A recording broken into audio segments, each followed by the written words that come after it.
Тағы да той тоқтатылды, тәтті жұптар екі жаққа кетті. Осы жолы жаңа қосылайықтың өткен маусымының жұптары Ерасыл мен Аянаның жұптық ара қатынасына нүкте қойылды. Аяна қызымыз Ерасылдан бас тартты. Ашуға булыққан Ерасыл қосылайықтың жаңа маусымында қатысушы атанды. Бірақ Ерасыл Аянадан әлі де үмітті. Желі қолданушылары жарыса жазды. Осыдан 1-2 күн бұрын мамалармен кездесіп отырамыз деп отыр еді ғой. Осы топас не істеп жүргенін өзі білмейді. Аяна дұрыс жолама. Аяның да оңып тұрған қыз емес. Зуылдаған аузына жұқпайтын қыз. Беттен алып төске шабатындым ұнамайды. Біз Ержігіт пен Мәдинадан үлкен үміт күтіп едік. Ержігіт негізі байсалды ер азамат қой.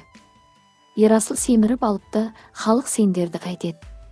Халықтың алдында неше түрлі жаман қылықтарыңды көрдік. Аяна екеулеріңнің жақсы қасиеттеріңді көргенім жоқ. Деп ашуға булықты көрермендер мен қолдаушы апалар. Естеріңізге сала кетейік, өткен маусымда Диана Скатова жоба жүргізушісі болмаса да Ерасылға ерекше жанкүйер болған болатын. Осы бала жобада өз бақытын тапса екен деп қолдау білдірген болатын. Ерасыл мен Аяна бақытты болсын. Ал қызықтың бәрі алда. Адил мен экс қатысушы эфир сыртында не білдіріп жүр? Айнұр Айдананы неге Адилден қызғанып жүр? Ол жағы әзірге белгісіз. Еске салайық, қосылайықтың жаңа маусымының басты оқиғасы жобаға танымал тиктокер әрі экс қатысушы Мәриконың оралуы.